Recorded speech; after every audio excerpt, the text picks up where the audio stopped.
फातिमा अच्छी बच्ची है, सच्ची है। सबके काम ये आती है, वाह भाई, अच्छी बातें सिखाती है। वाह, छोटे मुंह से बात बड़ी ये अक्सर कर जाती है। कितनी अच्छी बच्ची है, बहुत अच्छी है। बात में ये सच्ची है।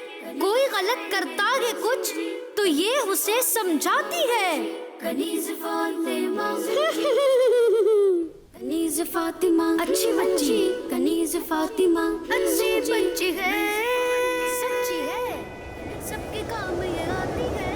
ओहो, कहाँ से लगी थी अब? अरे खिड़की बंद कर देती हूँ।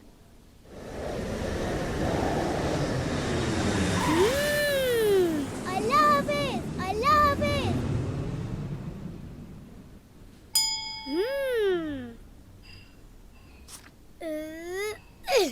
ये वाओ,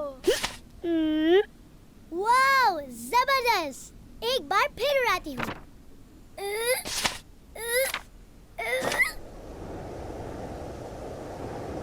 अरे वाह, कितना मजा आ रहा है, जबरदस्त।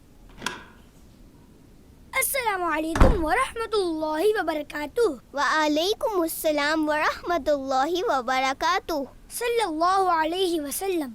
कुल हुवल्लाहु अहद, अल्लाहु समद, लम यलिद वलम यूलद वलम यकुल लहू कुफुवन अहद। गुलाम रसूल भाई, ये आपने अंदर आते ही तिलावत क्यों शुरू कर दी? घर में दाखिल होते ही सूरह इखलास कुल हुवल्लाहु अहद पढ़ने से घर में इत्तेफाक रहता है और रिस्क में भी बरकत होती है। अच्छा, मैं एक काम से आया था। मैं मुकद्दस औराक डब्बे में डालने जा रहा हूँ। अगर आपके कमरे में या घर में ऐसा कोई पेपर रखा हुआ हो तो प्लीज मुझे ला कर दे दें। जी गुलाम रसूल भाई, अभी देख लेती हूँ। जज़ाकल्लाहु खैरा। एक और बनाती हूँ। अल्लाह, राइका ये आपने क्या किया? अपनी कॉपी के इतने सारे पेजेस फाड़कर जाया कर दिए। तौबा इस्तिगफार, बहुत ही बुरी बात है ये तो। आपी सुने तो सही, ये मेरी रफ कॉपी थी और पूरी भर भी गई थी, इसीलिए तो मैंने मम्मा से नई कॉपीज मंगवाई हैं। ये कॉपी तो बिल्कुल बेकार है। राइका, एक बात याद रखें, हमारी कॉपियों में हम जो कुछ भी लिखते हैं उनका एक एहतराम होता है, क्योंकि जो चीजें भी हमें इल्म सिखाने का जरिया है उनका हमें बहुत अदब करना चाहिए। इस तरह से जमीन पर फेंक कर हमें उनकी बेअदबी से बचना चाहिए। आप ही पर कोई हदीस या कुरानी आयत थोड़ी लिखी हुई है, ये तो मेरी इंग्लिश की कॉपी है। राइका, हम कॉपियों में जो भी लिखते हैं चाहे वो किसी भी जबान में हो, हमें उसका एहतराम करना चाहिए। खास कर मुकद्दस औराक की बेहुरमती तो हमें किसी भी हाल में नहीं करनी चाहिए। वो तो ठीक है आपी, लेकिन पहले ये तो बताएं कि ये मुकद्दस औराक किसे कहते हैं? ऐसे तमाम पेपर्स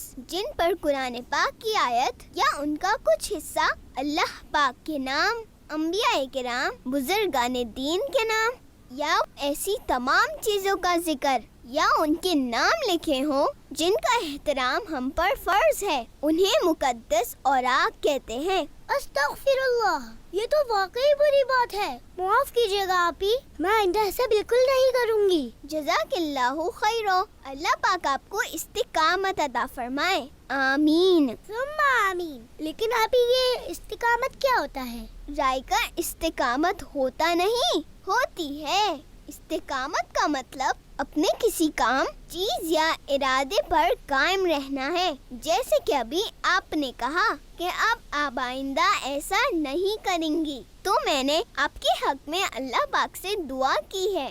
अल्लाह पाक आपको इस नेक इरादे पर कायम रहने की तौफीक अता फरमाए। आमीन। आपी, वो मेरी कॉपियों का क्या हुआ? जी, वो मैंने मम्मा से कह दिया था, वो अभी सामान की लिस्ट बना रही हैं, उसी में ही लिख देंगी।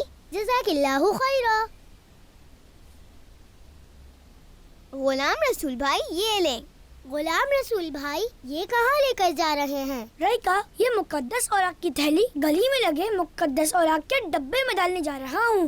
आपी, یہ سارے پیپرز ہم ردی والے کو بیچ دیتے ہیں نا؟ نہیں رائکا، میں نے دیکھا ہے ان پیپرز پر کافی سارے مقدس الفاظ اور نام لکھے ہوئے ہیں. انہیں ردی میں بیچ دینا درست نہیں ہوگا. یہ دیکھا آپ نے، بسم اللہ لکھی ہوئی ہے. ہمیں تو ان مقدس چیزوں کا ادب کرنا چاہیے. ہمارے پیارے نبی صلی اللہ علیہ وآلہ وسلم ارشاد فرماتے ہیں، جو شخص اللہ پاک کی تعظیم کی وجہ سے زمین سے کوئی ایسا کاغذ اٹھائے جس پر بسم اللہ الرحمن الرحیم لکھی ہو تو اللہ پاک اسے صدیقین میں شامل فرما دے گا. صدیقین؟ یہ صدیقین کیا ہوتا ہے؟ صدیقین وہ لوگ ہوتے ہیں جو اخلاص کے ساتھ انبیاء کرام علیہم السلام کی راہ پر چلتے ہیں. ایسے تمام پیپرز کو ردی میں پھینکنے کے بجائے مقدس اوراق کے ڈبوں میں ڈال دینا چاہیے. اور اس کام کے لیے دعوت اسلامی کے مقدس اوراق کے باکس سب سے بہترین آپشن ہے، کیونکہ ان کا مقدس اوراق کو کلیکٹ کرنے سے لے کر انہیں احتیاط سے مناسب جگہ پہنچانے کا ایک پراپر نظام ہے. پیارے بچوں، آپ کو بھی اگر راستے میں کوئی ایسا پیپر یا کوئی ایسی چیز پڑی ہوئی نظر آئے جس پر مقدس کلمات، قرآن پاک کی کوئی آیت یا حدیث لکھی ہو تو اسے اٹھا لیں اور ایسے تمام مقدس اوراق کو صاف کر کے احترام سے گلیوں محلوں میں لگے ہوئے مقدس اوراق کی ڈبوں میں کسی بڑے سے ڈلوا دیا کریں. جزاک اللہ خیرا. سوری. کنیز فاطمہ اچھی بچی، کنیز فاطمہ.